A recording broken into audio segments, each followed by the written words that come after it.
Fala galera, tranquilo. Espero que vocês tenham gostado do primeiro episódio. Esse aqui é o segundo e espero que vocês gostem também. E assim que vocês terminarem esse aqui, vejam o terceiro, por favor. Tá muito maneiro esse podcast. Então valeu, fica aí, sejam bem-vindos mais uma vez.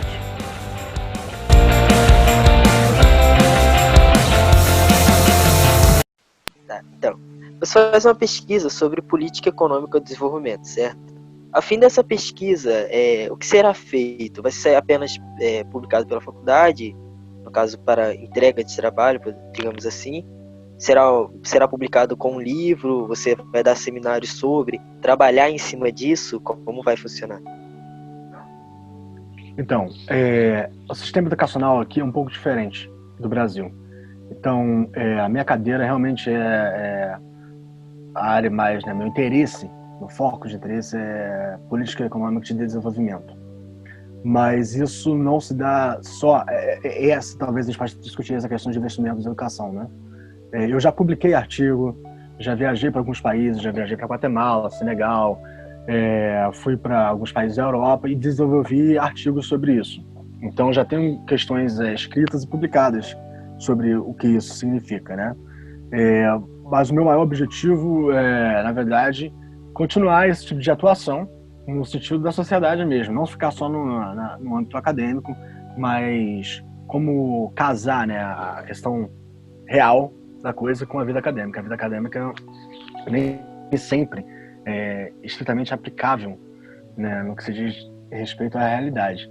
Mas eu tenho sim, Cristian, desejo de publicar um livro, né, contando um pouco sobre, fazendo um pouco de interligação, né, ou interconexão entre a minha vida e o desenvolvimento do Brasil e o desenvolvimento do mundo. Por exemplo, em 1995, quando eu nasci, o acesso à informática numa comunidade brasileira, comunidade pobre, era completamente impensável.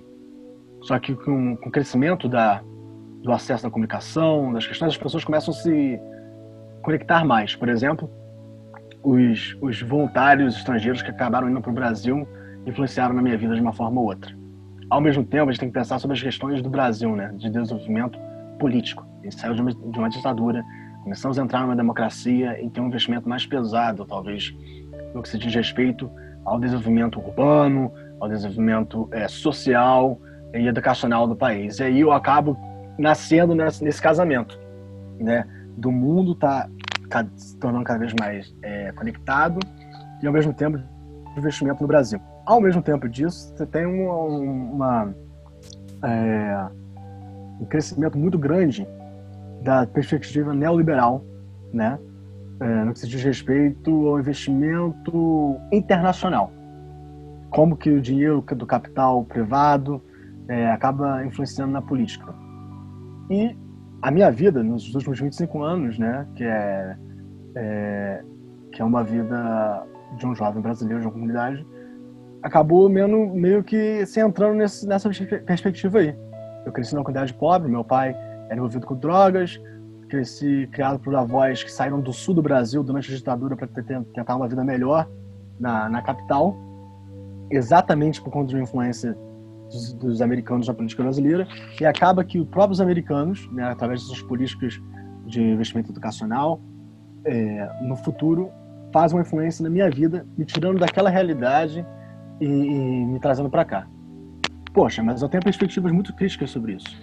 Então acho que tem a questão sobre a minha vida acadêmica mesmo, meu interesse acadêmico, mas também minha perspectiva crítica sobre como essa questão do desenvolvimento social, né, e internacional afeta a vida das pessoas. Então eu tenho um desejo muito grande de publicar uma coisa sobre esse sentido, né, mas talvez esse seja um sentido mais, diria, narrativo da coisa.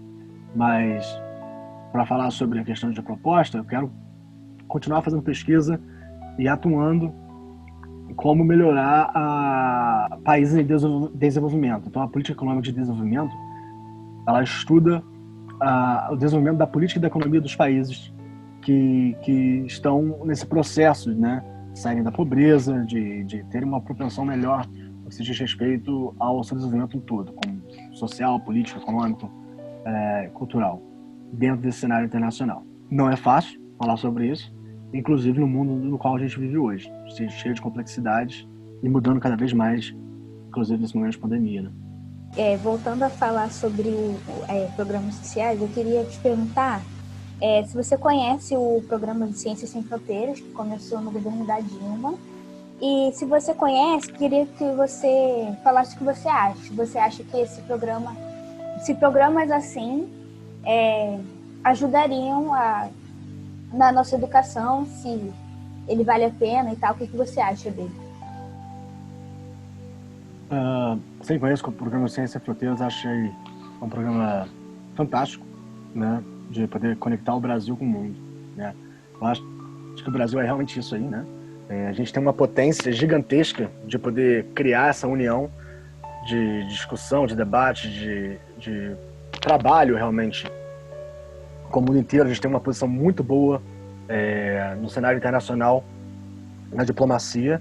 E o Ciências Sem Fronteiras é uma tentativa não somente de poder trazer o acadêmico, o estudante brasileiro, para cá, para o mundo, né, para levá-lo para outras áreas do mundo, mas também de criar a colaboração. O mundo que a gente vive hoje, no século XXI, que está cada vez mais globalizado, é um mundo de colaboração. Então, cada vez mais trabalhar nesse sentido é importante. E eu acho que o investimento no Ciências Sem Fronteiras foi uma das coisas mais inteligentes, inclusive, do governo brasileiro, né? Muito triste o corte do Ciências Sem Fronteiras e muito triste também a posição de isolamento que o Brasil acabou se colocando com essa fase um pouco obscura, né, do governo brasileiro, que tem sido desde o governo Temer, né? E assim, eu acho um programa fantástico que conecta não só o Brasil com o mundo e o mundo com o Brasil. Eu acho que foi um programa muito bem pensado e que, inclusive, né, quando eu estava em Londres, tinha um amigo meu do Rio de Janeiro que estava lá também, por exemplo, fazendo Ciências Sem Fronteiras, e ele pôde viajar à Europa. Você imagina, um menino que também veio da periferia, viajando a Europa inteira, se conectando com as pessoas, podendo fazer essa conexão. O mundo de hoje é esse. É um mundo conectado, um mundo que as pessoas precisam estar trabalhando juntas, né? Então, enfim, eu acho que o corte no Ciências Sem Fronteiras e até mesmo o pensamento em fechá-lo, né, acabar com esse tipo de perspectiva, é extremamente ignorante. E outra coisa, não sei se você deve conhecer esse termo de migração de cérebros. Você acha que o programa que ele joga pessoas de grande potencial para fora do Brasil, para estudar fora do Brasil, não causa um pouco dessa migração de cérebros? Acho que causa, mas acho que tem que pensar um pouco mais criticamente sobre isso, né? Realmente, por exemplo, a gente estava falando sobre, em inglês eles chamam de brain drain, né? Os países mais potentes, com investimento, com capacidade, acabam devorando essas mentes, né? Trazendo essas mentes para si. Mas eu acho que também tem um outro sentido que dá para se pensar. O mundo que a gente vive hoje não pode ser mais isolado.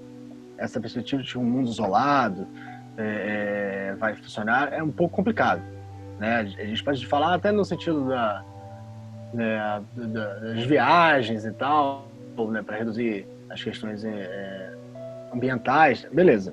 A gente pode falar sobre isso. Mas não se diz respeitar a cabeça, é impossível. É impossível você dizer hoje que as pessoas não podem se conectar, né? Eu acho que é importante, por exemplo, um menino sair do Brasil e ir para os Estados Unidos, ou a pessoa um outro menino sair, sei lá, da África do Sul e para o Brasil, e assim vai indo, porque você cria essas conexões, você acaba criando laços melhores, as pessoas se entendem muito melhor por fazer isso, né? Um dos grandes motivos da ignorância, por exemplo, que conduz o governo de hoje, é o fato de você não entender o outro, né? Você não saber como é que o outro funciona, como é que é a cultura, como é que é o pensamento. Cada vez que você aprende mais, você se integra mais, você abre um pouco mais a tua mente e acaba se desenvolvendo como indivíduo e também aceitando as outras pessoas.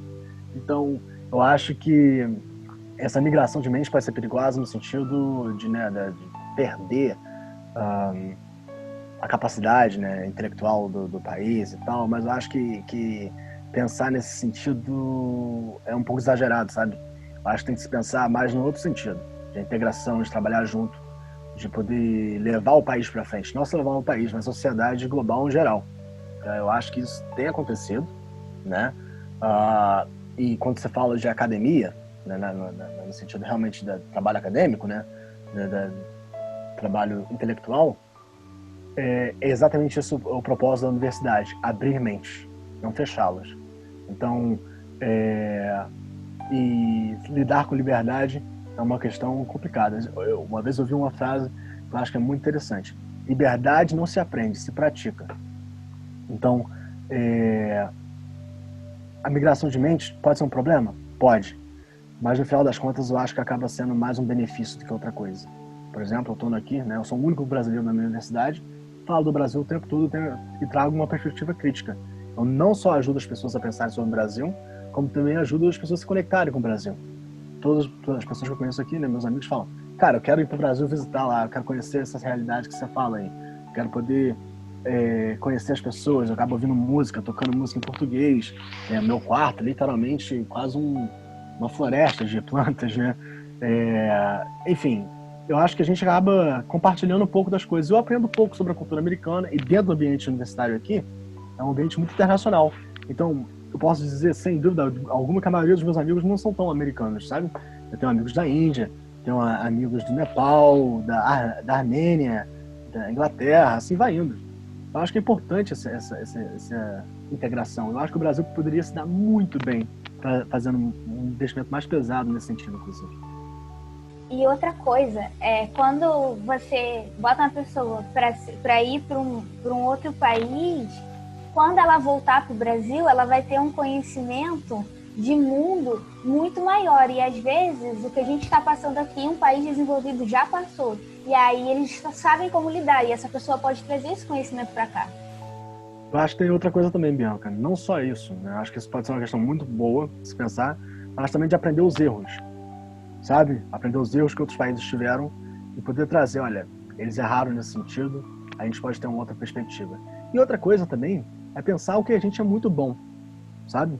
O Brasil é muito bom. Então, eu, por exemplo, acho a gente fantástico. Acho o Brasil um país maravilhoso, em vários sentidos. Investimento em educação, transporte público. O Brasil tem vários problemas, mas tem feito um trabalho fantástico comparado com os Estados Unidos. Essa é a minha perspectiva, né? O Brasil tem uma questão cultural que é muito conectada, né? As pessoas aqui no Brasil, as pessoas aí, né? Estou pensando já como se eu estivesse no Rio de Janeiro de volta.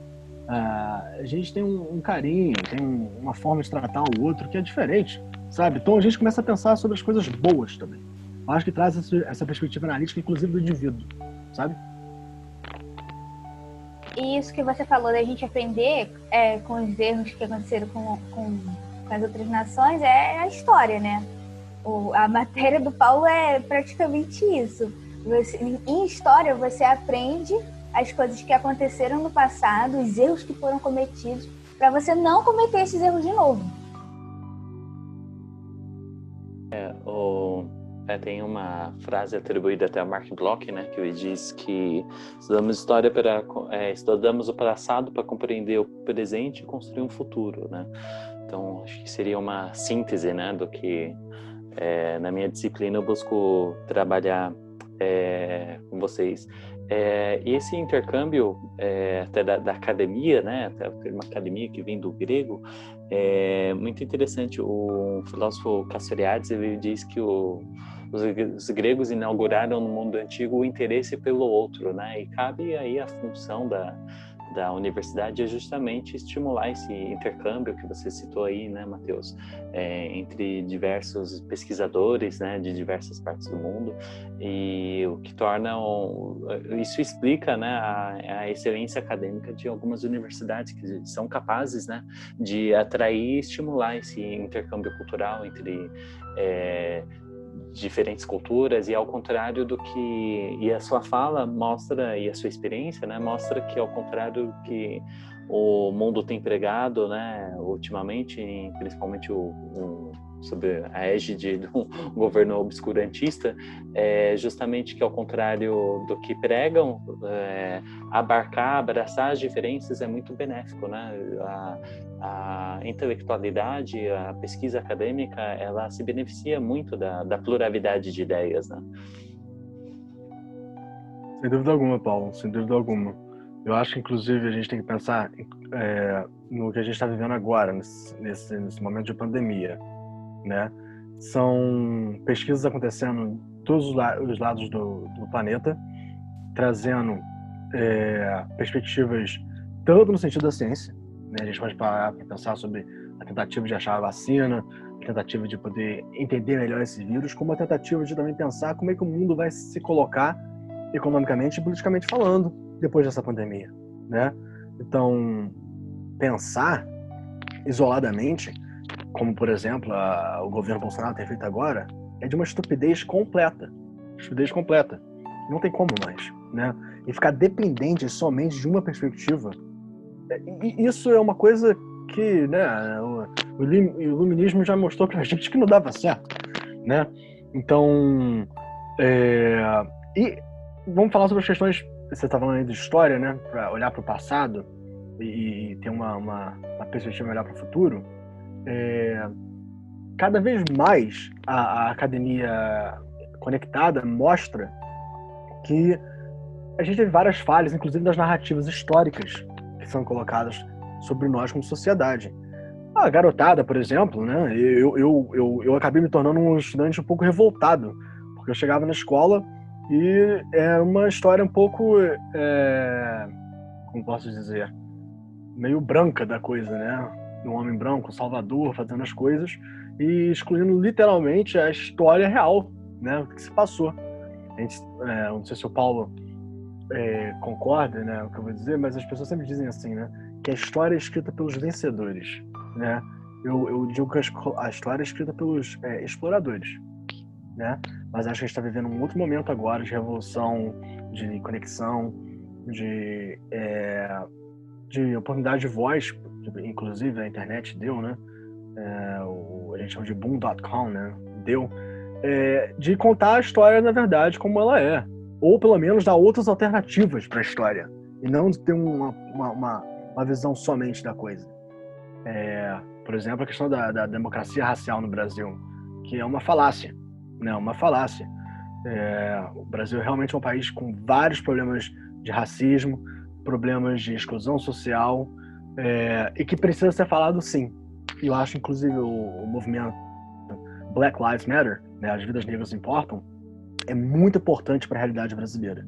Aqui nos Estados Unidos, o problema com a população negra e a população branca é grande há muitos anos, mas no Brasil é muito mais complexo, inclusive, porque a gente importou 10 vezes mais escravos, né? Pessoas escravizadas, inclusive. A gente tem que mudar, inclusive, esse vocabulário. A gente acabou trazendo 10 vezes mais pessoas que foram escravizadas do que o próprio Estados Unidos. E nosso desenvolvimento social é muito complexo para não se falar sobre isso. Então, acaba que vamos dizer assim, no sentido da discussão social mesmo, a internet tem sido maravilhosa para isso. Mas acho que está indo muito mais além do que isso. As pessoas estão se reunindo, as pessoas estão tentando trazer uma nova narrativa para essa dificuldade que a gente tem, né, de conciliar a história com a realidade. Sim, ainda mais que no Brasil ocorreu um processo de uma tentativa de camuflar, né, os conflitos, né, raciais que aqui existem, né, o preconceito. Então foi velado, né. Nos Estados Unidos ocorreram leis, né. Então a Rosa Parks, quando ela se recusa a ceder um lugar no ônibus para um homem branco, então a questão racial aí era bem delimitado, né. Então haviam leis, né. Aqui o Brasil, ele não passou por isso, mas como eu concordo quando você disse que passou por um processo muito pior, porque justamente não tem uma memória histórica, né? Foi camuflado o preconceito e o preconceito ele se tornou algo íntimo, infelizmente, nas nossas relações sociais, né? De uma maneira que, para um observador não tão atento, passa despercebido, né? Então, surgem essas falácias de que no Brasil não existe racismo, né? Eu trabalhei em São Paulo um pouco com o arquivo do Miroel Siqueira, eu acho. Eu trabalhei com um arquivo com várias peças teatrais que foram censuradas no período da ditadura militar. E essas peças, elas passavam por no processo de censura, né? O censor, ele pegava uma peça teatral, se autorizava ou não, e ele dava o parecer, né, dele, e esse pesquisador, ele conseguiu esse acervo material, e uma que me chamou muito a atenção, não me recordo agora o nome da peça, mas era uma peça que falava sobre racismo. E nessa peça que falava sobre racismo, quando o tema era muito polêmico, ele passava pela mão de mais de um censor. E vários censores, eles estavam a carta deles falando que a peça devia ser proibida integralmente, pois falava de algo que não existia no Brasil, que era o preconceito, né? Então, interessante como eles, a tentativa ali de censura o tempo todo de negar que um fato social, né? Assim como hoje o governo parece ter dado isso em negar, né? Como o presidente da Fundação Palmares, né? Negar, ter retirado até algumas biografias importantes para a população negra do site, né? Da Fundação Palmares. Então, a história, infelizmente, a gente vê como ela tem infelizmente ainda uns processos cíclicos quando a gente não resolve algumas questões que ficaram no passado. Eu acho uma coisa interessante para falar aqui, Paulo, não querendo prolongar, né, mas acho que é uma discussão complicada, né? É impossível não prolongá-la, né? Mas no Brasil realmente não teve essa segregação que teve nos Estados Unidos, eu acho, por lei. Mas se você for parar para pensar, como você disse, da questão da camuflagem, né? Da perspectiva racial e social no Brasil, a gente teve segregação acontecendo no sentido do desenvolvimento, aí talvez entre até um pouco da discussão, né, que a gente estava propondo sobre cidades inteligentes, né? Da questão urbana. As favelas, né? A maioria da população ali é a população negra, né? Desde o início, inclusive no Rio de Janeiro, se falar da destruição das comunidades onde as pessoas negras viviam, né? Eu falo, tem uma questão sobre o desenvolvimento do Brasil a partir de 1930, que tem essa perspectiva um pouco europeia, né, da coisa, né, de tentar criar uma cidade que se parecesse um pouco com Paris e tal. E aí se usam vários tipos de desculpas para poder, vamos dizer, criar um desenvolvimento urbano. Na verdade, você cria ali um processo de gentrificação, né? Você acaba criando um processo de gentrificação onde, né, as pessoas pobres, de certa cor, de certa posição política, inclusive, acabam vivendo num lado da cidade, e aquelas que podem, né, ter essa perspectiva um pouco mais séria da coisa, né, politizada, vão viver no outro, né? Enfim, a segregação brasileira não aconteceu na lei, mas aconteceu nos atos, sabe? Eu estou falando no sentido mais macro da coisa. Aí você vai falar no outro sentido, vamos falar, a representatividade das universidades brasileiras, né, da política brasileira, na vida do Brasil. Enfim, a maioria da nossa população não é branca. E as pessoas que acabam atuando e se bem posicionando, que tem voz, né, vamos dizer, no cenário, são brancas. Olha que engraçado isso. Ou seja, né, exatamente seguindo esse teu discurso, não, esse teu ponto, Paulo. É interessante falar sobre isso, né? Porque a democracia racial no Brasil é uma falácia. E a gente realmente viveu um sistema de segregação durante anos, mas que nunca foi imposto na lei. E também, aí a gente entra talvez no ponto da Bianca lá, é importante trazer essas perspectivas mais abertas de discussão da narrativa histórica do país, para mostrar que realmente as coisas foram camufladas mesmo, foram esquecidas, foram colocadas debaixo do tapete. Como, por exemplo, escritores negros que eram embranquecidos, né? Para poderem passar pelo processo de aceitação social. Enfim, o Brasil passa por uma questão que o Sérgio Buarque de Holanda, e também um outro pensador brasileiro chamado Roberto Squart, fala sobre nacionalismo por eliminação. A gente acaba escolhendo o que é bom para o Brasil e o que não é, e seguindo isso como a imitação de outros países. Então, vamos fazer uma seleção aqui? Vamos, bora. Hoje vamos parar para pensar, qual é o maior evento que dá lucratividade no Brasil? É o samba? É o carnaval? É o Rock in Rio? Beleza. Acho que são as pessoas que acabam sendo a voz internacional sobre isso. Quem são as pessoas que batem a cara, que se colocam ali sobre aquilo? Não são as pessoas ali da comunidade que realmente fazem com que isso aconteça, né? As pessoas que estão ali trabalhando, que estão se esforçando, fazendo desenvolvimento. Isso não é só no Rio de Janeiro, na questão sudeste, não. Parar para pensar na questão nordeste também, na questão sulista, e assim vai indo.